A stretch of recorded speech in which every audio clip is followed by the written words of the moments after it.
Hi, good evening, everyone.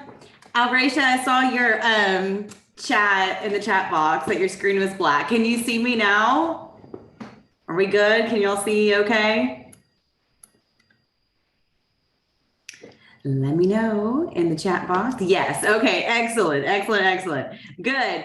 Good evening, everyone. So excited to have everybody here tonight. We've got a good turnout. I can see, and our chat is working, which is an improvement if you were on our last webinar where we had some technical difficulties. So really excited about that. We are going to utilize the chat tonight, guys. We want you guys to be engaged. Want you to get the most that you can out of this class for sure. If I have not met you all yet, let me introduce myself. My name is Blaine Cowart. I am the Vice President of Homeowner Services here at Dallas Habitat. I have the immense pleasure of working with our Homeowner Services team, who all of you all are likely working with as well, if you're in our counseling program. So you guys know my team, Christian, who's on with us tonight. Hey, Christian, Porfirio, and Aretha, our counselors. And maybe you've also worked with some of our intake team. Give a shout to our intake team if you know Joey, if you know Julie, some of our folks who are on the front end as well. So really excited to have you guys here tonight. Tonight we are talking about all things budgets. Budgeting does not have to be a four-letter word. Okay, I promise you that. I know we've got some mixed feelings about budgeting, myself included, so we're not alone on this. But really and truly, it's one of the most fundamental things that we really need to focus on, particularly if we are looking to achieve big financial goals like home ownership. So the purpose of tonight's class really is to equip you with some of the tools and also strategies that we think are going to be really helpful for you to succeed in crafting your budget or your spending plan, or whatever you like to call that document that helps you keep track of how you're really doing in terms of your cash flow. A couple of just quick housekeeping tools that I want to cover before we dig into the topic tonight, because I know we've got some new folks that are joining us tonight. If you haven't been on one of our webinars before here at Dallas Habitat, just know that although we are on a Zoom, we're not on a Zoom meeting, which means that you can't unmute yourself and talk, but that does not mean we don't want to hear from you. We do want to hear from you tonight. I really encourage you to use the chat box. I'm going to be monitoring all of that really closely. So if you have questions, you want me to dig into something, want me to back up and talk about something again, let me know in the chat box. Also, there's a feature that's called the Q&A feature here on Zoom, and you can send me questions through that as well. I will try to leave some time at the end of tonight's webinar, and we can do a question and answer session. So anything that you guys want to dig into or follow up about, shoot me a question in the Q&A, and we can get to it at the end as well. And then I also want to say just thank you so much for making the time to join me here tonight. I know you guys have busy schedules. There's a lot going on. We're getting close to the holiday season. So thanks for making the time to join us. I'd love to know too, as I'm pulling up my screen, I'm going to share a slide deck. While I'm doing that, let me know in the chat. I'm curious to know if you are working in a Habitat's counseling program, if you're working with one of the counselors that I mentioned earlier, or if you're just here for the class and you haven't started in counseling yet. So I'd love to kind of know just who's in the class tonight. Let me know in the chat whether or not you're working in our counseling program. Yeah, that's right, Stephanie. You don't have to worry about what you're wearing, what you're doing. We're not going to know. That's the beauty of being on a webinar. We're with you. I love that. Awesome. Kennedy's working with a counselor. Isabel, same. Oh, nice. We got some people working with Christian. Very good. Stephanie, sounds like you just got started, so you'll be hearing from us. Alfredo working with the counselor. Love that. Hey, Cynthia. Good to see you here. Very good. All right. Give me just a sec, guys. Pulling up everything on my screen here.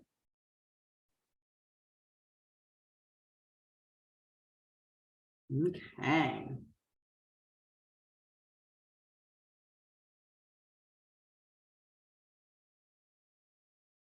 Okay, we got a lot of people working with Christian. I love that. Christian's here tonight, y'all. So he's going to be taking mental attendance. Who showed up? Who are his committed clients? I love that. Well, shout out to all of Christian's clients who are on the webinar tonight. Love to see it. If Christian hasn't already told you, he is a big budgeter. So he's not here to play when it talks about budgeting. Can you all see my screen? Okay, give me a drop in the chat. Somebody give me a thumbs up if you can see my screen okay.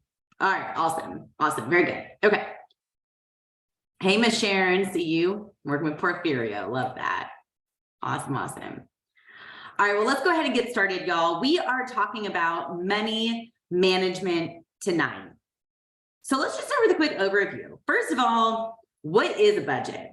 I think that, you know, if you're in our counseling program, it sounds like most people are already starting in counseling. They're working actively with one of our counselors. Then you guys already know that budgeting is a fundamental part of the counseling process. In fact, we start every single one of our clients with a budget right out of the gate. Right, so in that very first counseling session, if you haven't started in counseling yet, here's what you can expect. You'll sit down with your counselor in that very first session, whether over Zoom, over the phone, in person, and we're going to walk you through your budget. Why is budgeting so important? Because budgeting helps us understand what our cash flow is actually like, not what we think it's like, not mental math that we're doing or rounding up or rounding down, but really and truly just putting pen to paper and looking at the facts. What is our actual cash flow like? And we'll talk about why that's so important as we dig into the curriculum tonight. You know, and I think that the other thing for me that budgeting really can do for you is it can be a step on your journey towards financial freedom. It has been for me in my personal financial journey. And when we think about how we shift ourselves financially from just surviving, y'all, right? Like paycheck to paycheck, just making it, to really financially thriving, that is not done by accident. It's not done by coincidence. It's done with a plan. And at its core, when we talk about what budgeting is, that's really what budgeting is it's just having a plan that works for you. We will also talk tonight about essential steps, so just how to get started. If you're sitting here tonight and you're like, Blaine, this sounds great, but like I've never budgeted in my life. How do I even take the first step? We're going to help you with that. We'll talk about something that I really love. It's called the 50-30-20 rule. It's a great first step or into that process of budgeting. If that seems intimidating to you and you don't really know about how to go about dividing up some of your goals, we'll talk about that strategy. We'll also talk about what your budgeting style is like. Not everybody budgets in the same way. Not every approach of budgeting is going to work best for everyone. And so really understanding, you know, what your goals and your priorities are and how that can help you develop your budgeting strategy is an important step in making sure that you've got the plan that works well for you. And then we'll talk about something that's equally important to making your plan, and that is sticking with the plan. How many of us have set a goal, a New Year's resolution with this big lofty plan, and it sounded really fantastic on paper, and then we get to June and we're like, what was the plan? I haven't looked at the plan in 6 months, right? And so budgeting, it's really important, again, that we're creating a plan that doesn't just work for us hypothetically, but really is going to work in action. And then, like I mentioned earlier, try to save some time here at the end for a Q&A session for you guys as well. All right, so really at its core, what is a budget? And again, you know, really at its core, a budget is a way to balance your income, your expenses, and your financial goals over a set period of time, right? So that is really what a budget or spending plan is. It also can be not just a spending plan, but also a savings plan. The best of budgets are going to account for and incorporate what you want to be saving towards your financial goals. And no matter where you are in your financial journey in life, you're going to be saving for something. It may not be as big as a house, right? But maybe it's a car, maybe it's higher education, maybe it's to start a business, maybe it's just to take a vacation, or for a me account where you just want to treat yourself, right? Whatever that is that you're saving for, that should be built into your monthly budget, your monthly spending plan. And budgeting can be a way to make sure that you have got a plan for every dollar that you have. And some budgets, when we talk about, we'll talk a little bit later on in the presentation about zero-based budgeting. And that's really what zero-based budgeting is. Like every single dollar that you have has a job and you're putting it to work. It may not be paying expense, right? The job of that dollar might be to be saved, or it might be to be invested, or it might be to pay down debt, right? But every single dollar in that budget can have a job. So tell me in the chat, from your perspectives, why should you have a budget? Why do you think that that's important? And really no wrong answers here, right? But tell me from your perspective.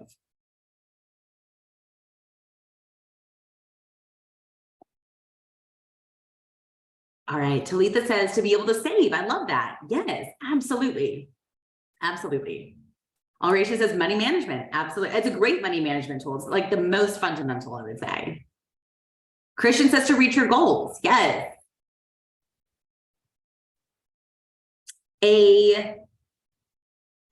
Really, and when you talk about like trying to go after your goals, I always say like, you know, a goal without a plan is just a wish, right? So really putting pen to paper is gonna help you with a lot of that. Janet says to save money. So again, we've got two people saying really to save money. Shuri agrees to achieve her financial goals. Not being surprised with the unexpected. Yes, absolutely. Absolutely. To know what your money is doing for you, Edgar. Yes, put that money to work. Yes, we're talking about that a little bit tonight.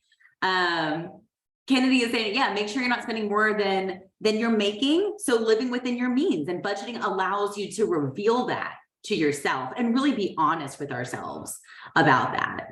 And giving you peace of mind. Oh, I like that. Save that, Kennedy, because I've got a poll I'm going to run a little bit later on that topic. Isabel says to be intentional with your money. Absolutely. Absolutely. And it is being, you know, having that plan again allows you to go in very proactively and be very intentional. And then Stephanie says to be able to see when and how things change, to know if something is going to go up or if I'm going to be spending a little bit more than usual. And that's a really good point, Stephanie. We'll talk a little bit about that tonight as well, because not every month is the same, right? Not every paycheck is the same. There is certainly things unexpected that are going to pop up all the time. And so your budgeting doesn't have to be so static that it can't account for those things. In fact, it should be flexible enough to be able to account for the unexpected as well. And to track your expenses, reach your goals, know what you're spending on. These are all really fantastic reasons to budget. Yes, yes, yes, yes to all the above is what I would say. I think that one of the things that we've touched on some of this so far, and Cynthia said it here actually most recently, to know what you're spending on. To dig a little bit deeper into that, I would say one of the things that budgeting can allow you to do is to identify what we would call a habitat spending leaks, or sometimes you'll hear these referred to as budget busters, right? And these are things that you don't really think about. Maybe you're spending money on, you know you're spending money on it, but it doesn't feel like you're spending a lot of money on it until you begin to really closely track it, right? And I'll use myself as an example. Pre-COVID, when I was driving into the office every single day, life gets busy, right? It got extremely busy. And so very often I would find myself in a position where I thought, you know, I don't have time to make coffee at home. I'm running late already. Let me just get on the road. I'll grab something on my way in. And I would grab a coffee. This is before we had 9% inflation, y'all. Okay, it was already expensive, but now it's way too expensive. But again, one of those things in my head, I'm thinking, okay, it's just cost me $2-3 when I'm stopping and getting a coffee. I'm not going to Starbucks, getting a fancy latte for $7 or anything like that, right? So it's not much. But when I sit down at the end of the month, you know, some weeks it's 1 day a week. Some weeks it's more like 2 or 3 days a week. And I sit down at the end of the month, and oftentimes I would add that up and I'm like, okay, dang, I spent like $40 just on coffee, like that. And again, may not seem like a lot, but these things add up over time. And so that becomes, again, what we would call a spending leak, where you're just, you know, potentially in areas of your budget wasting money. Let's not even use that example. Let's put that aside and think about something that truly is more of a waste, right? How many of us are subscribed to things that we don't even utilize anymore? Maybe we utilized at one point in time, but like we're not even actively utilizing, or at least not in a way that we can justify it.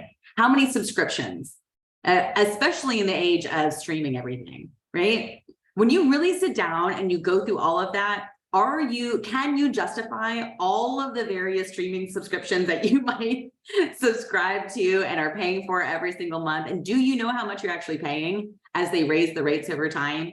Things like that, right? And so again, if you're not closely tracking this, very likely you've got wastes in your budget that could be leveraged, to Edgar's point earlier, to put that money to use and not just have it leaking out of your budget every month. I think that also what a budget can do, though, is when we talk kind of bigger picture about our financial journey and our financial goals, it provides us with direction when it's done well, right? Because we can set priorities with our budget. And so as we set priorities, it gives us an opportunity to reevaluate what we're paying, and if we really want to continue allocating our money in the way that we're currently allocating it. Is there an opportunity to reallocate some of our dollars? Sometimes our dollars are very fixed. What we make is what we make. And it ain't gonna be any more than that, right? So if I want to take my savings goal from, what I have today to increasing it by, $2,000 over the next 6 months, I'm going to have to find a way to reallocate and reprioritize some of the ways that I'm spending my money right now in order to be able to reach that goal. So having all of this written down, whether it's literally written on a piece of paper or if it's digital or in an app, whatever that format is that works for you, is going to allow you to be able to actually see that and figure out where you can make those changes in your budget. And then I would also say that budgeting can help you both create new habits, I would say, and break old habits that we have. And in that way, it can also, and I heard somebody say this earlier, it can reduce some of your stress as well. Now, I say can because, again, budgeting can be a very taboo thing for folks. And no worry, Tamika, I saw your note. You're just fine. Welcome. I would say budgeting can be a very taboo thing for folks because, and I know this, I use myself as an example on this topic all the time. I am married. I'm married to somebody that has a very different perspective and attitude and value set towards money management than I do. I'm going to guess that y'all can guess where I am on the spectrum, given the job that I do. And I am married to somebody who is the yin to my yang, right? Very different philosophy, very different value set on how they view money. And so this is often the case. We find this with counseling couples quite often, right? Is that sometimes we don't have the same perspective on how we manage money or how we should be managing our money. Nothing wrong with that, right? But for some people, budgeting can be very stressful. And for some people, it's the opposite. That's me personally. It stresses me out more to not have visibility on what's going on. I'd rather know everything that's going on. Just tell me what's going on. And then I don't have the stress because then I know I can build around it. I can work around it. I can revise that plan, adjust that plan, tweak that plan and make it work for me. But my husband's the complete opposite. He's like, I don't want to talk about it. I don't want to know. I just want to swipe my card. If it goes through, I'm good, right? And so for him, sitting down and doing a budget is a very stressful process. Does it mean that we don't do it? No, we do it because we have to do it, right? But knowing kind of where you stand and what your approach is on that, because y'all, let's just have a real moment here. These attitudes and value set that we go in towards in terms of money management is not something that we even consciously choose. A lot of this was instilled in us as a value set and an attitude from a very young age, right? A lot of this depends on how we saw our parents deal with money and manage money, what our environment was like growing up. And so all of that really plays into, how we come into this and how we show up into these budgeting conversations, whether by ourselves in life or maybe as a parent or maybe as a spouse even. And so just think about that and know that I share that with you all to say, these are not good or bad things. We just have to recognize these things.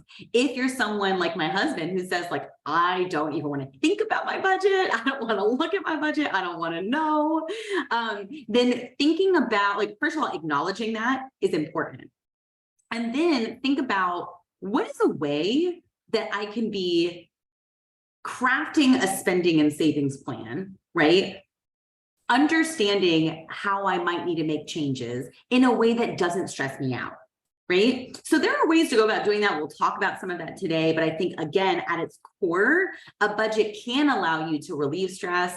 But for some, we know that it sometimes adds stress on. Edgar, thanks for your comment there. Edgar's like, yeah, super stressful. And I totally get it. Again, like I said, it's not, these aren't good or bad things. It's just people are different, and understanding how you show up and what you bring to the table is important as a first step in this. Okay, so some steps to getting started in the budget process. Because let's be honest, again, even if we think that we budget, we may not really be budgeting. Here's what I mean by that. I no longer counsel at Habitat. I have a brilliant team who does that. But when I was counseling, I would find often when I asked clients that I was working with about budgeting and whether they budgeted, people would tell me all the time, like 100% of the time, yeah, I budget. And I would say, okay, tell me about like the method that you use. And oftentimes the answer I got was, well, I look at my bank statement like every day. Like I check my bank account, like in my app or whatever, you know, like every day, or at least every couple of days. So I know what's in there. And I think that's a good first step to getting tabs on like how you're doing cash flow wise. But I would argue that's very far from budgeting, right? Because all we're really doing is a pulse check. We're just saying like, is there money in there? Am I good? Yes. Okay. I'm good. I can move on. Like I don't have to be anxious about that. But that is not necessarily opening up our eyes in terms of here's how much I'm spending on fill in the blank. Is that how much I should be spending, or I want to be spending, or I need to be spending on fill in the blank? And if it's not, what am I going to do about that? Right? How can I make changes in my budget? How can I shop around? How can I get a more competitive rate? Maybe if it's a credit product that I'm paying on, all of the various things. How can I reduce my costs if it's groceries? Are there ways that I can, you know, be buying this food more affordably? Are there coupons that I can be using? We talk a lot in our budgeting classes, and I will put this out in the universe again, because I can never say this enough. We work with so many partners at Habitat that in addition to all of the other services that they provide, also provide food pantries. And people underestimate this because there's so much stigma attached to food pantries. And we would say, again, release yourself of the stigma. If things like groceries are a financial burden, and again, right now in this inflationary environment that we're in, for many of us, that is absolutely the case.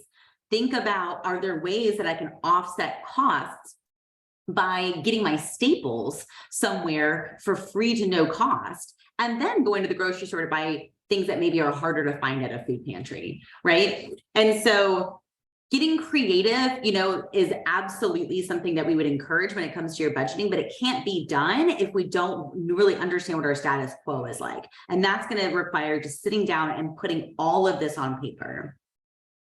So first step, as we would say, when you're building your budget, you want to begin by calculating what you call your net income. Now, if you're in counseling, you know that we look at your income a couple of different ways at Habitat. We're going to look at your gross income as it relates to qualifying for a mortgage. That's how mortgage lenders are going to qualify you for a home loan. But gross income is not what you come home with, right? So for a budget purpose, you definitely want to start with your net income. And I would say also, if you get paid, you know, like via direct deposit or from an employer, and you're having things like a 401k deducted out of your paycheck, maybe life insurance or like automatic savings that's being taken out of your paycheck. Those are all really fantastic things that we highly encourage. But you also may want to add some of those amounts back into your net income, especially as you're building your budget for the very first time, because it allows you to be able to say, geez, is what I'm saving in my 401k deduction or in an auto savings coming out of my paycheck, is that the most appropriate amount? Should it be less? Could it be more? And so if you add those items back in, you'll really get the fullest picture of what your net income is to get started. Isabel, good question. Should we include employer contributions too? Yeah, so I mean, that would be calculated in your net income. Yeah, if they are, it depends. Let me back up. I guess it depends. Because for instance, if your employer is contributing towards your 401k, let's use that because that's one of the most common employer contributions. I would not include employer contribution for your 401k in your budget, right? And again, here's why, because that money that they're contributing will only go into your 401k. Like that's never going to hit your actual paycheck, like what's hitting your bank account, right? But the amount that you contribute is coming out of your own paycheck, right? And so that you do have control over, right? So if you're saving $50 a paycheck for that, if need be, like if you, like, let's say that you had a medical emergency or something came up in life and you really needed to change your financial situation quickly, but you were still employed with your employer, you could pull back on that, right? You could stop contributing if you had to, you could contribute less if you had to, but to the reverse, let's say that you got a raise, you could go in there and boost that up. Or let's just say that you did your budget and you're like, you know what? I could be saving more, right? I've got a surplus, a budgetary surplus. I could be saving more. And one of the best ways that I can accelerate savings is investing, for instance, in something like a 401k. So that if you add back into your contribution, again, you'll be able to see like, you know, what is all the money that I'm playing with here? And am I saving the appropriate amount? But because the employer contribution is very likely constrained to what they're matching for you, and oftentimes it's done in a matching format, I would not include that. So good question. Thanks for asking that. And then, okay, so step number 2 is going to be to choose a budgeting plan that works for you. Again, not every plan is going to work for everybody. So a couple of methods that you might have heard about that are popular. The envelope method. This is really popular if you follow Dave Ramsey. A lot of churches use Dave Ramsey's curriculum. So if you've ever done like money management classes at church, you might have heard about something called the envelope method. It's basically what it sounds like. Envelope method is, if I have $2,000 to spend for the month, I go through my budget and I allocate, okay, of that 2,000, 1,000 is going towards my rent, 200 is going towards groceries. And then you go down your list, right? And you literally have, let's say that you have 30 different buckets or categories of things, of expenses, things that you're going to spend your money on. You would have 30 envelopes, and the money in that envelope is used only for the purpose of that envelope. So my rent money goes to rent and nothing else, right? My grocery money goes to groceries and nothing else. Gas money goes to gas and nothing else. Entertainment, eating out goes to that and nothing else. And so it's a really great way for people who are like, I just need to get my financial situation under control. I'm feeling like it's totally out of control and I need to just rein it in. I've had some friends, actually some good friends of mine, who were in a similar situation and were really working to like aggressively pay down a lot of debt that they had based on, you know, previous life circumstances. And so they adopted the envelope method and they did it with a lot of success. And I literally remember we went out for a double date at some point, went out to dinner and they pulled out their envelope. They're like, guys, we're on this envelope method. Okay, so this is it. We're going to see you out here. The rest of it, you guys want to hang out, do it at the house. Okay. So, but that worked for them because it was a way for them to say like, this is it, no more and no less. So if that, you know, might work for you based on your financial plans, you might consider something like that. But you also could use something, I mentioned zero-based budgeting earlier. If you're not familiar with zero-based budgeting, make a note of that and do some research on it. But again, in zero-based budgeting, basically at the end of the month, everything that you bring in, every dollar you bring in has done a job. So again, you know, if you bring in $2,000, but your expenses are $1,750, let's say, that would leave you with $250 extra at the end of the month. But that money doesn't sit in your account in zero-based budgeting. Zero-based budgeting, you put that money to work. So what are you going to do with that $250? Does it go into savings? If so, what kind of savings? Just a savings account? Are you investing that money? If so, what kind of investments are you investing in? Are you contributing towards a 401k? If you have debt that you're looking to pay down, are you thinking about debt repayment strategies? We've got a whole other webinar for that, y'all, right? To talk about the avalanche and the snowball methods, right? So if you've got that extra money, what job or jobs could that money be doing for you? That's the approach to zero-based budgeting. Just curious while we're talking through some of this too, excuse me, if you've ever used something like the envelope method or zero-based budgeting or another method, I'd love to hear it in the chat. Go on and drop it to me while we're moving through this. Step number 3 in getting started is just to track your progress. So again, once you make the plan, that's great, but then we've got to track and see how we're actually doing compared to plan. There's a couple of different ways that you can go about tracking your budget. If you're super old school, you can literally do this on pen and paper. If you're really old school, like my mother-in-law, you're still using like checkbook ledger, go on and do it, right? Again, whatever works for you. If that's the era you grew up in, that's what works for you, that's what works for you, right? Do your thing. Maybe you're a little bit more tech savvy and you're like, I want a computer to do the math for me. I don't want to do the math in my head or on a calculator. So maybe use Excel, right? Maybe you're a millennial and you're like, no, I'm good. I'll just use an app. There's an app for everything, right? So then maybe you download You Need a Budget or Mint or one of these really popular apps that are out there. And it does a lot of the work for you, not just calculation, but also even bucketing some of your expenses in there, right? It can do the really kind of the splitting out of your expenses for you as well. And then I would say too, I have to give shameless plug. Again, if you're working in the Habitat program, the portal that we use, we call it our homebuyer community. If you don't know this already, you should know this, that in the homebuyer community, the budget template that we use in counseling is accessible to you.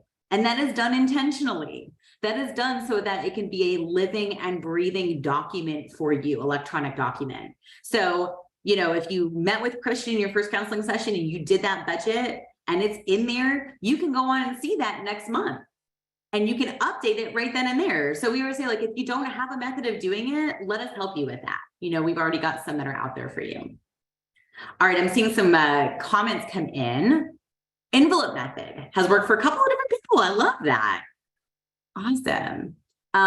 Isabel said that she used Mint as well. I've used Mint as well, Isabel. And for the most part, it does a pretty good job with classifying your expenses correctly. But yeah, you're right. And I see the second part of your comment. It takes a couple months to get in line. Yeah, it takes a couple months for the algorithms behind the scene in the app to really understand your spending habits. And you can go in there and edit stuff too. And then it begins to learn like, oh, okay, that's what this is. Like when I used it for a long time, it didn't know how to treat my toll bills. And I drive on a lot of toll roads. And so it would pick that up and categorize it as something crazy. So I had to go in there and change it. And then after a while, it learned like, oh, okay, no, that goes under transportation. Yeah. Oh, Stephanie says that she uses the Albert app. I'm not familiar with that. So I'm going to make a note for myself. I had to look that up. I always love learning about new budgeting tools. Sheree says, I still use mine and changed up a bit each month. Ooh, her spreadsheet from Christian. I love that. Yes. I know Christian's on here like so proud of that. That's amazing. Yes. And so again, if you need a place to get started, ask your counselor. Our counselors have so many fantastic tools that they can share with you. And then step 4 is automate. This is one of the most critical processes, part of the process, y'all. Automate, automate, automate. The more you can automate, the less thinking you're going to take out of this process. It's going to make it so much simpler for you just to be able to, do what you need to do every single month. And then step number 5 would be to revisit your goals and your priorities as they change, because they do change. And sometimes, those change more often than like once a year, right? Life changes. We've got job changes that come up, unexpected things that come up, family circumstances, you name it, right? Thanks, Stephanie, for dropping that in there. Check that out. And so as your goals and your priorities change, if you have not recently updated your budget, that's a great time to do it, right? So for instance, maybe you have a goal of paying off a couple of different items in debt off of your credit. Well, okay, as you pay one off, it's time to reevaluate your budget, right? So now you've just freed up the money that you were paying towards that debt is now unaccounted for. It doesn't have a job in your budget, right? So how can you put that money to work now moving forward? So make sure that you are revisiting that over time. All right, I mentioned earlier something called the 50-30-20 rule. You guys might have heard about this before. It's a really common budgeting strategy. This is a great method, I would say, for people who are like, this is just really kind of overwhelming. The whole thing about setting specific financial goals for all my expenses seems like way overwhelming, and I don't think I can stick with it. Okay, then I would suggest, if that might be you or close to you, maybe think about starting with the 50-30-20 rule. So with this approach, 50% of your net income, again, always looking at net income for budgeting, goes towards your needs. 30% is going to go towards what are classified as wants. 20% goes towards saving and debt repayment, if that's applicable to you. Okay. Curious what you guys' thoughts are on that, because 50-30-20 rule, sometimes some financial gurus advocate for switching the 30 and the 20%. Do y'all think that that might be even doable? Or again, with today, with the market, everything, the economy, what's going on, people are like, no, keep it at 30% goes towards wants, 20% goes towards saving and debt. So curious on your thoughts on that. Drop me your thoughts in the chat box. But again, when we talk about needs, we're talking about very basic needs, right? Shelter. So we're talking about rent, your mortgage payment. We're talking about food, groceries. We're talking about if you need to get in a car to drive to work, then transportation is a need for you. So then gas is a need, car maintenance is a need, right? These types of things. Maybe you've got clothing that you're required to wear, like a uniform, or business type clothing that you're required to wear for work. That's a need, right? Is Netflix a need? I'm getting ready to have a heated conversation in the chat box, I'm pretty sure. Debatable, right? Is your cell phone a need? Yeah, I think cell phone's a need these days, right? Quite certainly. But there's definitely some stuff that can be sort of in a gray area here for sure. Like eating out, right? Is eating out a need or a want? Does it depend? Maybe not. Maybe you're like super strict and you're like, no, it's always a want. It's never a need. I know sometimes, we got single parents who are like, listen, sometimes I gotta take my kids like 3 different practices on a week. Like, no, it's a need. Like that night I cannot cook at home. We eat now. It's a need. So sometimes it depends, right? And so what is the case for me may not be the case for you. I see some good comments in here. Yeah, I agree with you, Alrisha. You do have to separate out your wants and your needs. Absolutely. Edgar says you gotta learn to cook, y'all. That's right, Edgar. Listen, that's what I told my husband too. I was like, listen, gotta get your fast food situation under control. You making these lunches at home, okay? Or someone's gonna make you lunches at home. That's awesome. Well, you save a lot of money by learning how to do that kind of stuff at home, for sure. Yeah, I would say honestly, 10%, not a huge difference. And I would say if you can switch the 30 and 20, if you can save 30% of your net income / use 30% of your net income to pay down debt, if that's a need for you, that's huge, y'all. That is absolutely huge. So I'd say if your budget allows you to do that, do that. And again, it doesn't have to be a forever thing, right? Sometimes we can sort of amp up part of our budgetary plans for a short amount of time. If we want to accelerate our timeline to become mortgage ready, because we want to make sure that we take advantage of the housing market right now while we can, and we don't want to wait, 9 months or 12 months into, what is a lot more uncertain right now. Okay, well then what can we do to, accelerate our savings plan and to make that plan happen quicker than it might otherwise happen? All right, so understanding your budget style. So budgeting systems or approaches, I would say, are designed to help us both understand and then evaluate our relationship with money. Okay, we talked about this before because it is about a relationship. A lot of this is just about values and attitudes. So we want to start by figuring out kind of who we are and what we value. And that might allow us to better understand the method that might work best for us. Okay, so let's run through some examples. If your main priority is just wanting to get started with something, then again, you might try the 50-30-20 rule because it's a good, just easy, broad categories, not getting too into detail. Just let me start with something. Let me see what I'm bringing home every month and make sure no more than 50% of that money is going towards needs, no more than 30% towards wants, and then the rest, 20% towards saving and debt repayment. And why that might work for you is because, again, simple to follow and it's easy to accomplish as well. If your main priority is to build savings, and I know in terms of individuals trying to get ready for home ownership, this is a huge priority. And I am here, I won't get on my soapbox tonight that much, y'all, a little bit, but not that much. But I will say, so often first-time buyers count themselves out of home ownership because they're scared about credit. And we're here to say credit does not have as big of an impact as you think it has. Does it have an impact? Yes. Is it important? Yes. Will it affect you? Yes. Is it necessarily going to keep you from buying a house? No. We would say, though, the most undervalued thing when it comes to home ownership, financial habit when it comes to home ownership, is savings. And so quite often folks come in thinking, oh, my credit's not great, it's going to keep me from home ownership, when really credit's not the issue, but it may be an issue if we've got $0 in savings, right?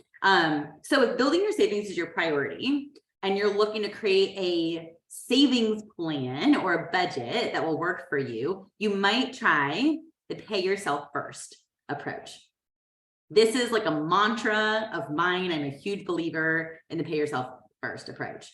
So when savings is your top priority and you make it your top priority, like beyond all else, this is your first priority, you're going to make quick progress on it because you've got high visibility on it, right? And then your wants become less relevant to y'all, really, honestly. Again, because when you're paying yourself first, a lot of times you've got a very clear visual of what your goal is. You know exactly what you want to accomplish and you're laser focused on doing that.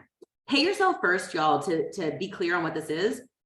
What that means is before you pay anybody else, I'm talking about your landlord, okay? I'm talking about if you have a car note, credit card company, anybody, before you pay anybody else, you pay yourself, okay?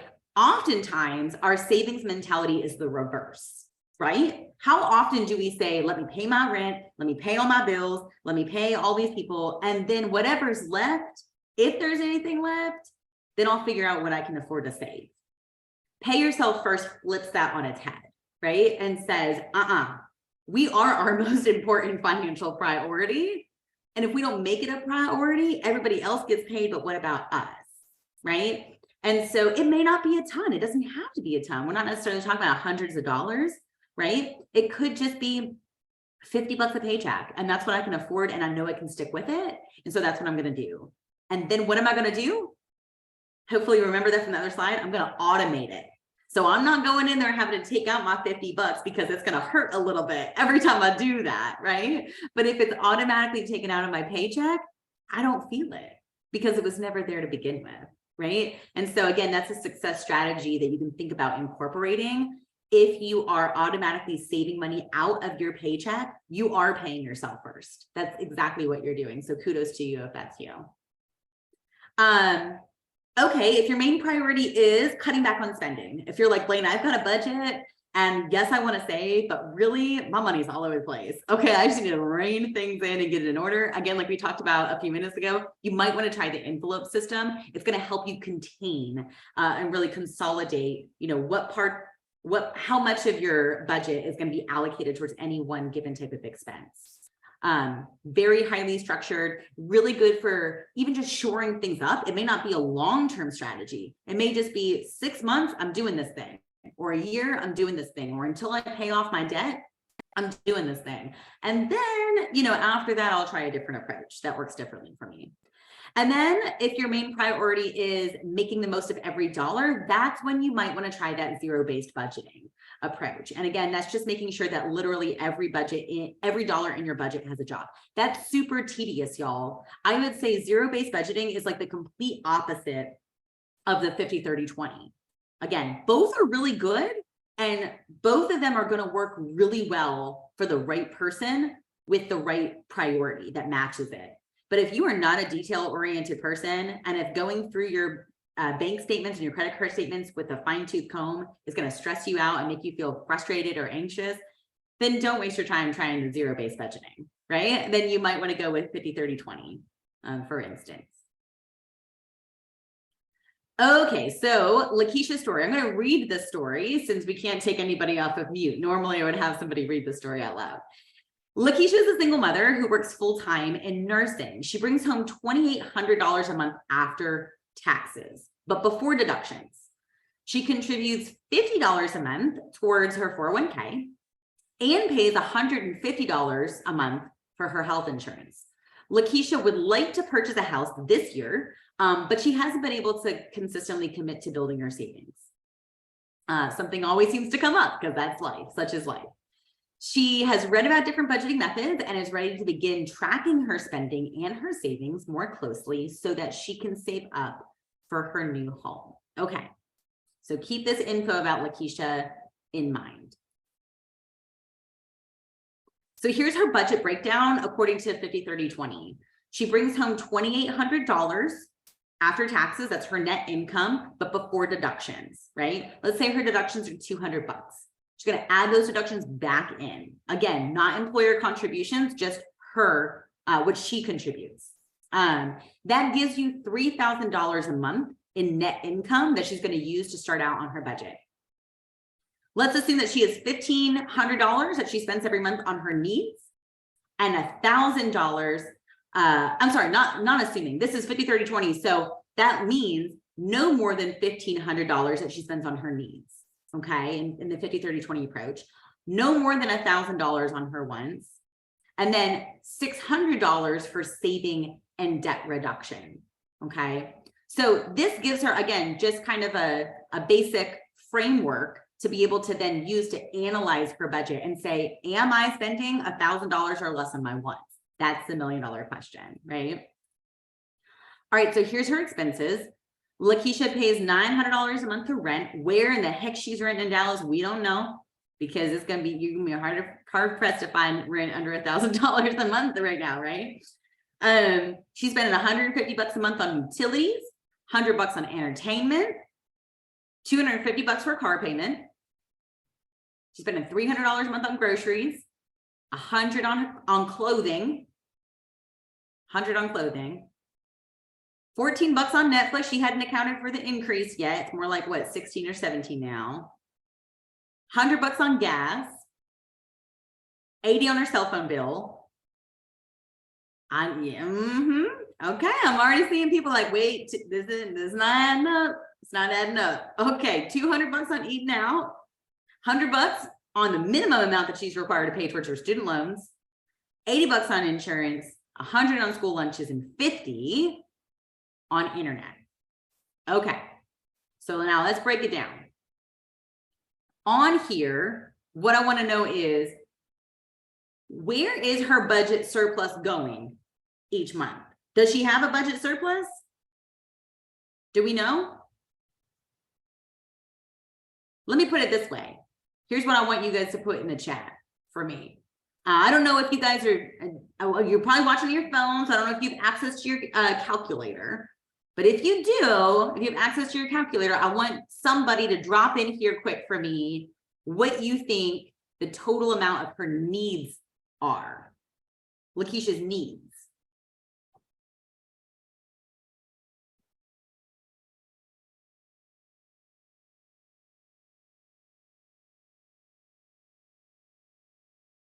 Somebody take a stab at that and let me know what you come up with.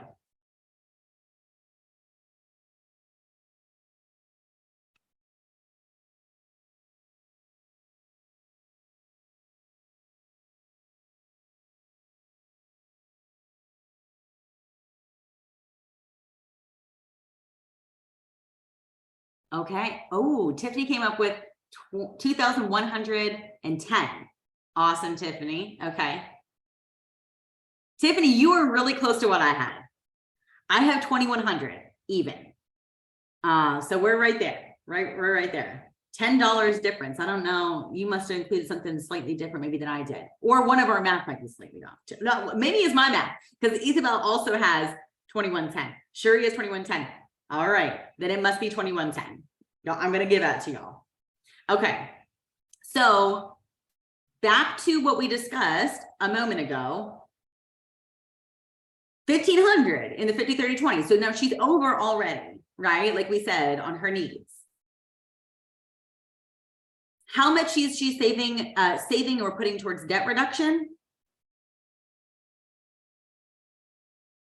She's got her student loan minimum payment, right?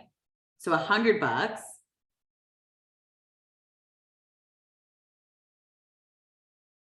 Okay. Yeah, I mean, so that's really all she's saving plus, well, she's paying the $100 towards student loans, but she's also paying her $250, right? Towards her car payment. Yes, Shuri, $350. That's what I would say too. $350 for her student loans plus her car payment. So that's going towards debt reduction, but is she saving anything? Not that we see, right? Not that we know of, right? So again, we've got an opportunity here to shift around some things. Is there an opportunity? I mean, rent is rent, y'all. Like, I mean, I know I joke about it, but like, honestly, rent is so incredibly high right now. Most of us are paying, if we're renting, we're paying way more than we have any business paying in rent. Should be 30% or less of our income. And for most of us, it's not going to be the case, right? So rent might be a harder thing to be able to adjust. Could she adjust groceries? She's spending $300 a month on groceries. Like, is there something maybe that she could do to reduce her grocery bill? Yeah, Cynthia said, yeah. Coupons. Yes, coupons. Absolutely. Buying in bulk, maybe? Yeah, Tiffany said, depending on family size. I know it's harder. If you're a smaller family, it's really hard, right? Because I feel like the larger the family is, you know, the more you can buy in bulk and save per unit. Aldi's, yes. Aldi's a great way to save money. Absolutely. Also, like I mentioned earlier, thinking creatively and outside of the box with some resources that are out there, again, like food pantry, and thinking about a lot of times people qualify for that have no idea. They're thinking, I make too much money. You may not. You may not. So again, if you can go and get like staples, like pantry staples there, and then save that money to go on and buy what you need to at the grocery store, that might be an opportunity as well. What about gas? Maybe an opportunity to save any money on gas? Carpool maybe? Public transportation is not the best, y'all. I don't know if I can recommend the DART, but you know, but maybe getting creative again on some of that as well. So, you know, I think when we think about, again, she has an opportunity here, I think definitely to be, first of all, she's not saving and she could be saving. I think to y'all's point, there's an opportunity definitely to bring those needs down, and probably, you know, her wants probably, her wants are probably too out of control, but are there areas that could be shored up? Yeah, probably. Like we're spending, oh, Tamika, real quick. Tamika's like, yes. Okay, Tamika, tell me. Where would you say she could shore some of that up? I have my opinions on that, but Tamika, tell me what you think. Family entertainment. Okay, yeah, I was just getting ready to hit on that as well. $100 a month. Like, what do you spend $100 a month buying? What kind of family entertainment? You know what we do for entertainment? We go to park. Park costs you $0 a month, right? So there's definitely an opportunity there to shore some of that up. Eating out, yeah, definitely. You know, $200 a month eating out. Again, that adds up. That adds up. And I know, again, it's easy to look at these numbers on somebody else's budget and be like, here. But when it's you, it's a little more painful. It can be a little bit more painful to be like, yeah, but we only went out 2 times.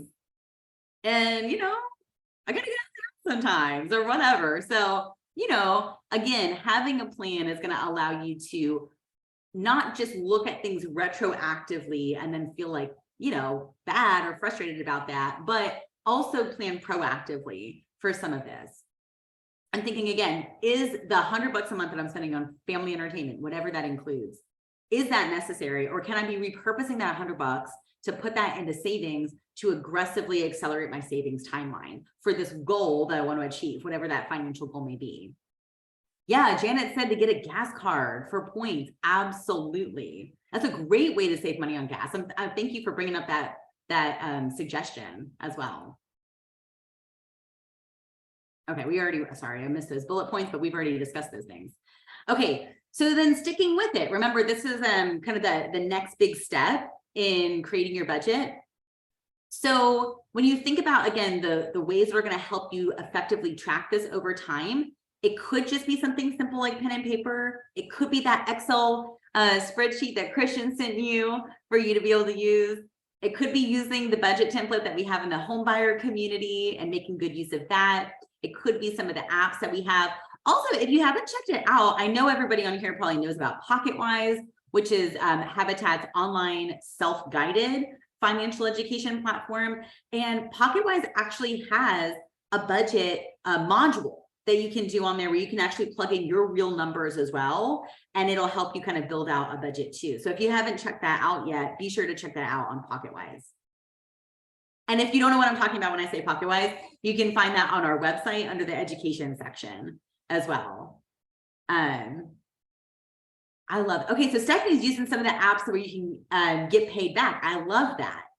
I love that. Minimum $100 each, but getting money back each year. I love that. And again, a lot of this is just passive income. That's what I call passive income, right? Thinking about ways that you can bring that income in that aren't requiring you to work, not at least work hard for that income.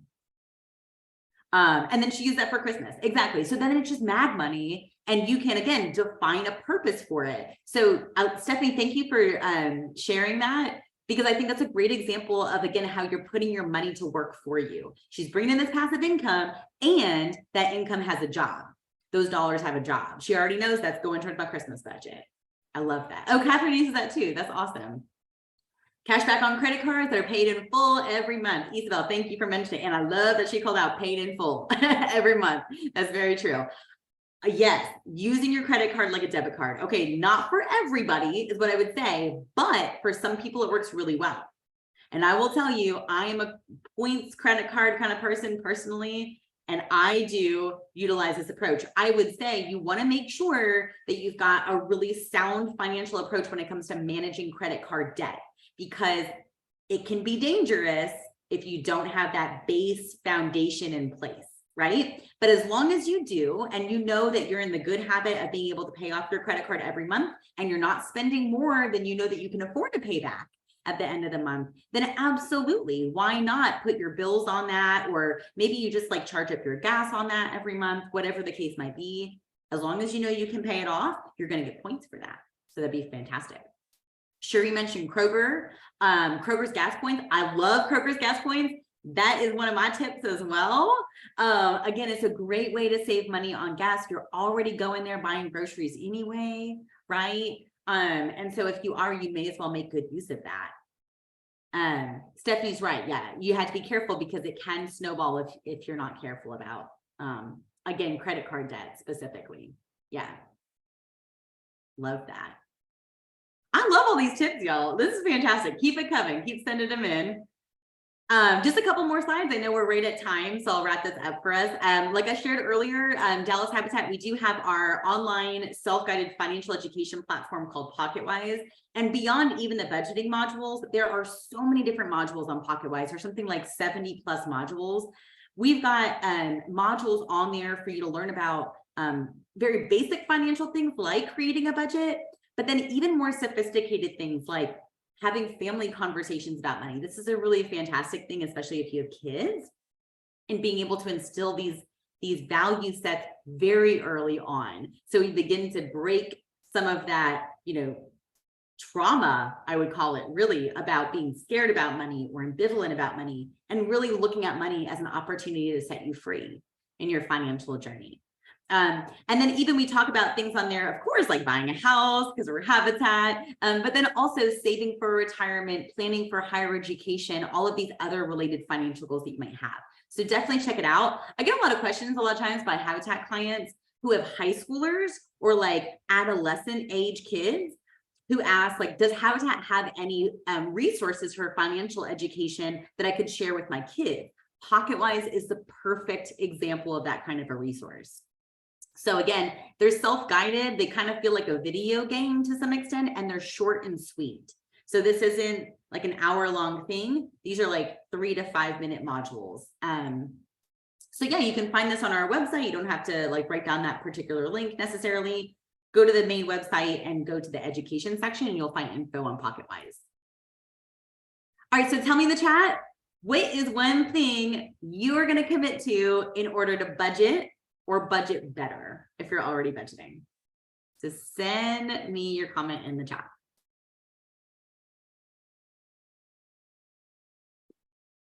Maybe one thing that you learned tonight or something that you're like, you know what, I'm going to try that out.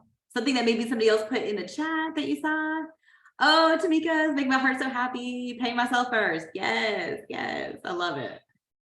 Elrisa says watching out for the ones. Yeah, absolutely. Absolutely.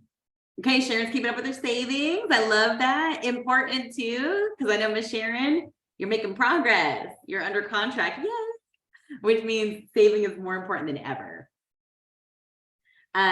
Kennedy said she's going to define her needs and her wants. I love that.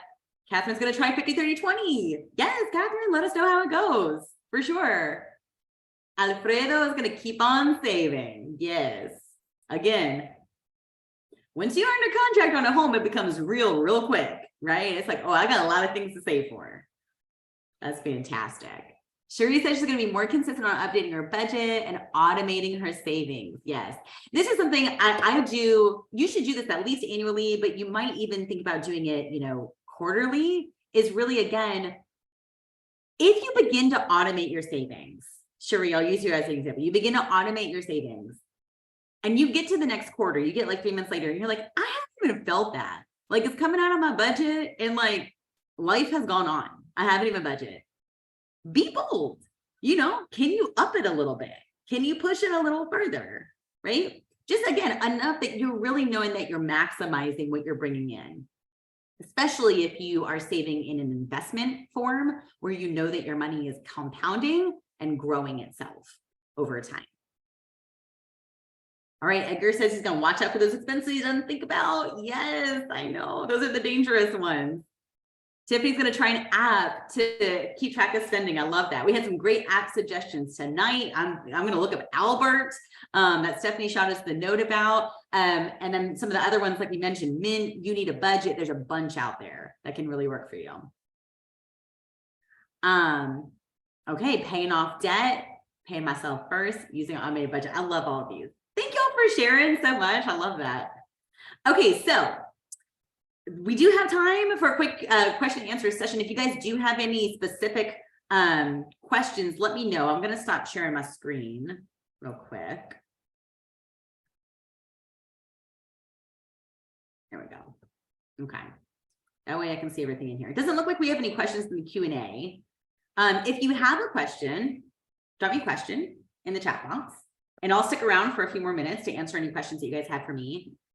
And if you don't, I really want to thank you guys for being here tonight. I hope that you learned something new. I hope that you feel a little more excited about budgeting, even if you're not really a budgeting kind of a person. And I want you guys to know that we are in it with you at Habitat. We do a budget in that very first session, but we're here to be able to help you hold yourself accountable in the process to being able to achieve your financial goals.